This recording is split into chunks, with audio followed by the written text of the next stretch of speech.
Movie के start में हमें एक लड़की को दिखाया जाता है जिसका नाम जीमू था। वो डॉक्टर के साथ बैठी हुई थी। दरअसल यहाँ पर जीमू को मॉन्स्टर्स नजर आते थे जो कि एक आम इंसान नहीं देख सकता, और यही वजह थी जीमू की मदर ने उसको मेंटल असाइलम में एडमिट करवा दिया था। जीमू की मदर ये सोचती थी कि उनकी बेटी पागल हो गई है। अब जब डॉक्टर जीमू से पूछ रहे थे कि क्या तुम्हें अब भी मॉन्स्टर्स नजर आते हैं, तो तभी जीमू डॉक्टर के हाथ पर देखती है एक छोटा सा मॉन्स्टर जो डॉक्टर के हाथ पर स्क्रैचेस मार रहा था। तभी जीमू कहती है, नहीं, मुझे मॉन्स्टर्स नहीं नजर आते। वो झूठ बोल देती है। वो ऐसा इसलिए कर रही थी क्योंकि अब उसे इस मेंटल असाइलम से जाना था, और डॉक्टर को ये लगता है कि जीमू बिल्कुल ठीक हो गई है, इसलिए डॉक्टर उसको जाने देते हैं। इसके बाद जीमू ने एक सुपरमार्केट में जॉब शुरू कर दी थी क्योंकि उसकी मदर किसी बीमारी की वजह से हॉस्पिटल में एडमिट थी। एक दिन जीमू जब सुपरमार्केट में काम कर रही थी तो वहाँ पर उसको एक मॉन्स्टर नजर आता है। उससे काम में बहुत सारी गलतियाँ हो जाती हैं। इस बात पर उस सुपरमार्केट का ऑनर उसको बहुत ज्यादा डांटता है और वो जीमू को ये सजा देता है कि वो बाहर जाकर पैम्फलेट्स को बांटेगी। जब ये बाहर पैम्फलेट्स बांटने के लिए जाती है तभी बाहर उसको एक आदमी मिलता है जिसका नाम मिंग था। ये एक मॉन्स्टर हंटर था और ये यहाँ पर एक मॉन्स्टर का ही शिकार करने के लिए आया था। यहाँ पर हम इसके एक फ्रेंड पेपर को भी देखते हैं। ये मैंग का फ्रेंड था और ये इसके काम में इसकी हेल्प किया करता था। और यहाँ पर आप पेपर को बिल्कुल वैसा ही समझ सकते हैं कि जैसे एक इंसान के पास कोई उसका बेस्ट इंस्ट्रूमेंट हो जिसको वो अपनी हेल्प के लिए यूज करता हो, और ये पेपर भी बिल्कुल वैसा ही था। ये हर काम में उसकी हेल्प किया करता था, और मजे की बात ये थी कि ये पेपर इंसानों की तरह बोलता था। अब हम देखते हैं कि जीमू तो उसे मना कर रही थी कि यहाँ पर कोई भी मॉन्स्टर नहीं है, मगर जीमू के मना करने के बावजूद मैंग और उसका पेपर सुपरमार्केट में चले जाते हैं। जब ये तीनों देखते हैं तो बहुत ज्यादा हैरान हो जाते हैं क्योंकि वहाँ पर वाकई ही एक मॉन्स्टर था जो सब चीजों को फ्रीज कर रहा था।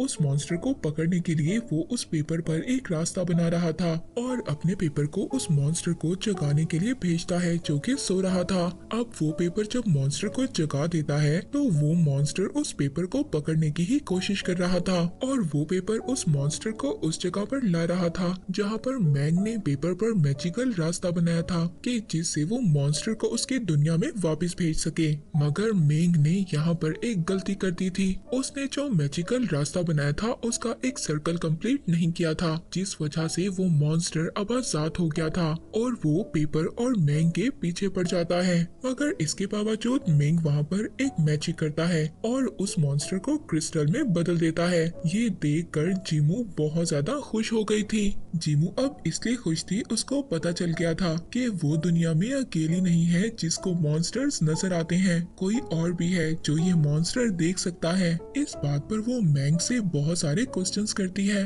मगर मैंग उसका किसी भी बात का जवाब नहीं देता और वहाँ से चला जाता है। मगर जाते हुए मैंग वो क्रिस्टल वहीं सुपरमार्केट में गिरा देता है। वो क्रिस्टल अब जीमू के पास था, वो उसे मिल गया था। इसके बाद हमें एक लेडी दिखाई जाती है जो अपने मैजिक से ये सब कुछ देख रही थी, और वो कहती है कि मुझे इसी लड़की की तो तलाश थी। तो यहाँ पर जीमू के बारे में बात कर रही थी। अब वो लेडी अपने एक मॉन्स्टर हंटर को जीमू के पास भेजती है, उसको अपने पास बुलाने के लिए। ये लेडी जीमू से क्या चाहती थी ये हमें आगे जाकर पता चलेगा। इसके बाद हमें जीमू को दिखाया जाता है उस सुपरमार्केट में जितनी भी तोड़ फोड़ उस आदमी मिंग ने की थी उसका सारा इल्जाम जीमू पर आ गया था, और ये न्यूज हर जगह पर फैल चुकी थी। और अब जीमू की जॉब तो चली जाती है और साथ ही साथ उसके घर का ऑनर भी उसको घर से बाहर निकाल देता है। वो ऑनर अभी भी ये समझ रहा था कि जीमू का पागलपन खत्म नहीं हुआ, इसको मॉन्स्टर्स अभी भी नजर आते हैं।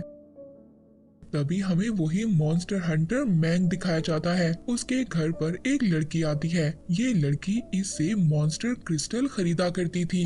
मिंग वो मॉन्स्टर क्रिस्टल ढूंढने लगता है, मगर उसको वो क्रिस्टल नहीं मिल रहा था क्योंकि उसने वो क्रिस्टल तो सुपरमार्केट में ही गिरा दिया था, और अब वो उस लड़की को छोटे छोटे क्रिस्टल दे देता है। मगर इसके बदले में वो लड़की उसको बहुत कम पैसे देती है क्योंकि वो कहती है कि ये क्रिस्टल मेरे किसी भी काम के नहीं है। और अब वो लड़की आगे जाते हुए मेंग से कहकर जाती है कि इस बार जब मॉन्स्टर और इंसानों के दरमियान का दरवाजा खुलेगा तो तुम्हारे पास एक आखिरी रास्ता होगा अपने भाई के क्रिस्टल को पाने का, और अगर वो उसे हासिल ना कर पाया तो वो क्रिस्टल उसको कभी भी वापस नहीं मिलेगा। और ये कहकर वो लड़की उसके घर से चली जाती है। उधर दूसरी तरफ हमें जीमू को दिखाया जाता है जो अकेली रात में इधर उधर घूम रही थी। तभी अचानक से रास्ते में कुछ मॉन्स्टर्स जीमू पर अटैक कर देते हैं। ये सब कुछ मेंग के घर के पास हो रहा था, इसी वजह से उसको भी ये पता चल गया था कि उसके घर के आसपास कुछ मॉन्स्टर्स हैं। और जब वो बाहर जाकर देखता है तो उसे पता चलता है कि ये सारे मॉन्स्टर्स जीमू के पीछे हैं, इसीलिए अब वो उसकी हेल्प करता है।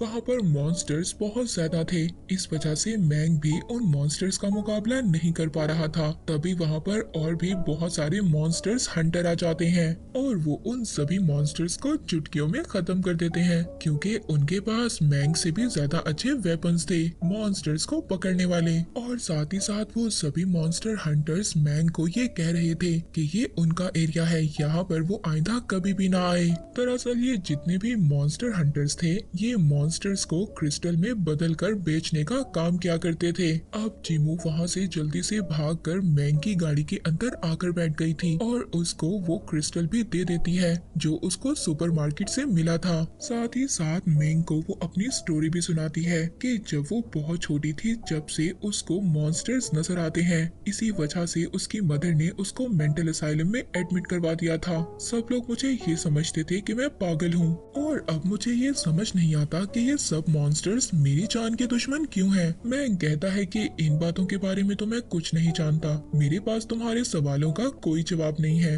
मगर हाँ मैं एक आदमी को जानता हूँ जो तुम्हारे सभी सवालों का जवाब दे सकता है। अगली सुबह मैंग जीमू को लेकर उस आदमी के पास चला जाता है जिस आदमी की आधी बॉडी शेर की तरह और आधी इंसान की तरह थी। इसका मतलब ये था कि वो आदमी भी मॉन्स्टर था और वो इंसानों की दुनिया में रहने की वजह से आधा इंसान बन गया। वो आदमी अब जीमू को बता रहा था, वो आदमी बताता है कि मॉन्स्टर्स और इंसानों की दुनिया बिल्कुल अलग है और कभी कभी ऐसा होता है कि ये दुनिया आपस में मिक्स हो जाती है, जिसकी वजह से मॉन्स्टर्स इंसानों की दुनिया में आ जाते हैं और मॉन्स्टर हंटर उनको हंट कर कर क्रिस्टल में बदल देते हैं, जिस वजह से उनकी पावर्स का कोई भी इंसान यूज कर सकता है। और तुम्हें मॉन्स्टर्स इसलिए नजर आते हैं कि तुम अगली गार्डियन हो, तुम मॉन्स्टर्स और इंसानों के दुनिया के दरमियान की अगली गार्डियन हो। वो गेट कुछ दिन में खुलने वाला है और जैसे ही वो ओपन होगा तुम्हें तुम्हारी सारी पावर्स मिल जाएंगी। और साथ ही साथ में वो आदमी एक लेडी का नाम भी बताता है। वो कहता है कि वो फर्स्ट गार्डियन है और वो ये नहीं चाहती कि अगली गार्डियन तुम बनो। ये आदमी यहाँ पर उसी लेडी की बात कर रहा था जिसको हमने देखा। वो लेडी जीमू को अपने पास लाना चाहती थी ताकि वो उसकी पावर्स ले सके। वो ये नहीं चाहती कि तुम उसकी जगह लो, इसीलिए वो गार्डियन मॉन्स्टर्स के जरिए तुम पर अटैक करवाती है और जैसे जैसे टाइम गुजरता रहेगा वो तुम्हें किडनैप करने की भी कोशिश करेगी, क्योंकि जैसे जैसे गेट ओपन होने का टाइम होगा तुम्हें तुम्हारी पावर्स मिलना शुरू हो जाएंगी, जिससे कि तुम पावर्स को यूज कर कर बहुत ज्यादा पावरफुल हो सकती हो। मगर हाँ, जब तक गेट ओपन नहीं हो जाता तुम्हें उस लेडी गार्डियन से बचकर रहना होगा। यहाँ पर वो आदमी जीमू को 2 कार्ड्स देता है, जिसमें से कि एक कार्ड ऐसा था कि वो उस पर लगा सकती है जिस पर जीमू बहुत ज्यादा ट्रस्ट करती है, और अगला कार्ड ऐसा था जो 3 दिन तक उसे इनविजिबल होने में हेल्प करेगा। अब ये सुनकर जीमू वो जो ट्रस्ट वाला कार्ड था वो मैंग के ऊपर लगा देती है, क्योंकि इस वक्त सिर्फ मैंग ही था जिस पर वो ट्रस्ट करती थी। मगर इस बात से वो आदमी बिल्कुल भी खुश नहीं था और अब वो आदमी मैंग को कहता है कि तुम्हें जीमू को अपने साथ रखना होगा, क्योंकि अब ये तुम्हारी रिस्पॉन्सिबिलिटी है, तुम इसको अपने साथ रखोगे। अब जब मैं जीमू को अपने साथ घर लेकर जा रहा था तभी रास्ते में हम देखते हैं कि वो एक लूप में फंस गए थे। इसका मतलब ये था कि उन पर कोई मैजिक कर रहा था और तभी हमें पता चलता है कि ये काम उसी मॉन्स्टर हंटर का था जिसको उस गार्डियन लेडी ने जीमू को लाने के लिए भेजा था। यहाँ पर मैंग और उस मॉन्स्टर हंटर की बहुत ज्यादा फाइट होती है। मगर लास्ट में मैंग जीमू को बचाकर अपने घर ले आता है और वो जीमू से अब वो इनविजिबल कार्ड लेकर अपने घर पर लगा देता है, जिससे कि उसका घर बिल्कुल ही गायब हो जाता है इस डायमेंशन से। और इसी तरह अब 3 दिन तक उन्हें छुपकर रहना होगा। अगले दिन जीमू जब सुबह उठती है, यहाँ पर जीमू को वो पेपर बता रहा था जो पेपर मेंग के पास था। जो हमें पता है वो बोलता भी है। वो बता रहा था कि मेंग अपने बड़े भाई की तरह अच्छा मॉन्स्टर हंटर बनना चाहता है, क्योंकि उसका भाई बहुत अच्छा मॉन्स्टर हंटर था। जब जीमू उसके भाई के बारे में सुनती है तो उसको बहुत ज्यादा दुख होता है। जैसे जैसे टाइम गुजर रहा था, जीमू और मेंग की बहुत अच्छी दोस्ती हो गई थी। एक दिन जीमू के पास कॉल आती है। उसे पता चलता है कि उसकी मदर की हालत बहुत ज्यादा खराब है। डॉक्टर कह रहे थे कि जल्द ही ऑपरेट करना होगा, जिसके लिए उनको जीमू के साइन चाहिए। ये सुनकर जीमू बहुत ज्यादा परेशान हो गई थी। तभी वहाँ पर एक अजीब सा मॉन्स्टर आ जाता है। वो पेपरमैन को बताता है कि ये एक ऐसा मॉन्स्टर है कि जो इंसान विश करता है उसे किस जगह पर जाना है, ये मॉन्स्टर उसे फौरन से उस जगह पर पहुंचा देता है, जिसको यहाँ पर अनजाने में ही सही मगर जीमू ने अपनी पावर से बुलाया है। इसका मतलब ये था कि जीमू की पावर्स आहिस्ता आहिस्ता आ रही थी। ये बातें सुनकर अब जीमू और मैंग उस मॉन्स्टर का यूज कर डायरेक्ट हॉस्पिटल पहुंच जाते हैं। जीमू अपनी मदर से मिलकर बहुत ज्यादा खुश हो रही थी, मगर यहाँ पर मैंग आकर सब कुछ समझ गया था। ये तो एक जादुई चक्कर था जिसमें उस लेडी गार्डियन ने इन दोनों को फंसा दिया था। इसका मतलब ये था कि उस लेडी गार्डियन ने ही जीमू को यहाँ पर बुलाया था। वो कहती है कि तुम्हारी मदर की ऐसी हालत की जिम्मेदार कोई और नहीं बल्कि तुम्हारी पावर्स हैं। वो जीमू को याद करवाती है कि याद करो जब तुम छोटी थी, तुमने गलती से अपनी पावर्स का यूज कर एक मॉन्स्टर को बुला लिया था और उसी मॉन्स्टर ने तुम्हारी मदर की ऐसी हालत की है। और वो बताती है तुम्हारी जो पावर्स हैं ये तुम्हारे लिए एक श्राप है। ये सुनकर जीमू को बहुत ज्यादा गुस्सा आ गया था और वो अब अपनी पावर्स का यूज कर वहाँ पर सब कुछ तोड़ने लग जाती है। वो लेडी गार्डियन उससे कहती है कि मैं तुम्हारी अभी भी हेल्प कर सकती हूँ, तुम्हारी पावर्स को मैं सक कर लूंगी, जिससे कि तुम्हारे जितने भी करीबी लोग हैं उनको कोई भी नुकसान नहीं होगा और तुम एक आम जिंदगी गुजार सकोगी। अब जीमू उस लेडी गार्डियन की बातों में आ गई थी। वो लेडी गार्डियन जीमू को एक सुनसान जगह पर अपने साथ ले गई थी। वहीं पर दूसरी तरफ हम उस मॉन्स्टर हंटर को भी देखते हैं, जिसको इस लेडी गार्डियन ने ही भेजा था। उसने मैंग के पेपर को जला दिया था, उसको जलाकर खत्म कर दिया और साथ ही साथ वो अपनी पावर से मैंग के हाथ को भी जला देता है।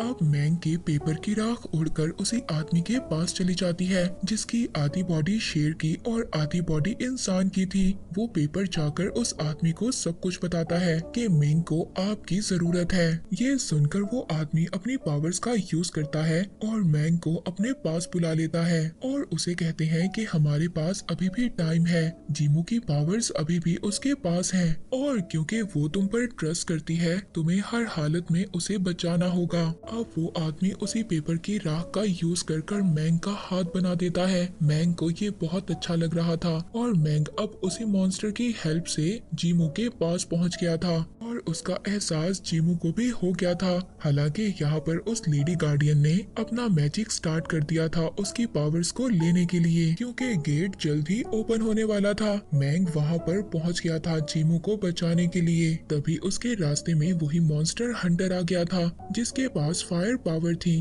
वो मैंग से फाइट करता है उसको रोकने के लिए। वहीं पर वो गेट ओपन होना स्टार्ट हो गया था। तभी मैंग और उस मॉन्स्टर हंटर को एक क्रिस्टल नजर आता है। दरअसल ये क्रिस्टल मैंग के भाई का था जिसको मैंग हमेशा से लेना चाहता था और इसी क्रिस्टल को हासिल करना मैंग का ड्रीम था कि इस क्रिस्टल को जो भी हासिल कर लेगा वो सबसे ज्यादा पावरफुल मॉन्स्टर हंटर बन जाएगा। इसीलिए वो दूसरा मॉन्स्टर हंटर जो गार्डियन का था वो भी इस क्रिस्टल को हासिल करना चाहता था। इस क्रिस्टल को हासिल करने के लिए इन दोनों में बहुत ज्यादा फाइट होती है और लास्ट में ये क्रिस्टल वो दूसरा मॉन्स्टर हंटर ले लेता है। मगर उसके हाथ में आते ही उस क्रिस्टल की चमक गायब हो जाती है और तभी हम देखते हैं मेंग के हाथ को, जो कि राख से बनाया गया था और वो हाथ दोबारा से बनने लगा था। दरअसल मेंग ने उस क्रिस्टल को जब टच किया था तो उसकी सारी पावर्स मेंग के हाथ में आ गई थी और वो अब सबसे ज्यादा पावरफुल मॉन्स्टर हंटर बन गया था।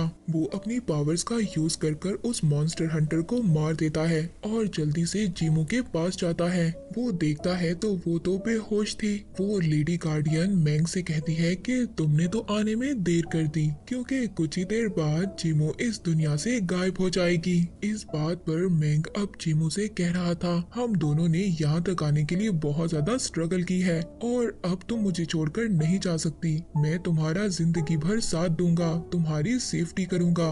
और ये सुनकर जीमू एक बार फिर दोबारा से खड़ी हो जाती है। गेट भी ओपन हो गया था और अब जीमू भी बहुत ज्यादा पावरफुल हो गई थी। जीमू के उठते ही वहाँ पर वही सुपरमार्केट वाला मॉन्स्टर आ गया था और जीमू ने अपनी पावर्स का यूज कर कर बड़ी ही आसानी से उस लेडी गार्डियन को मार दिया था, जो उसकी पावर्स लेना चाहती थी। और साथ ही साथ वो उस सुपरमार्केट वाले मॉन्स्टर को भी उसकी दुनिया में वापस भेज देती है। इसके बाद जीमू और मेंग जब एक दूसरे को देखते हैं तो बहुत ज्यादा खुश हो रहे थे। दरअसल उन्होंने अपनी जिंदगी में वो सब कुछ हासिल कर लिया था जो वो पाना चाहते थे। और इसी के साथ ये मूवी यहीं पर एंड हो जाती है।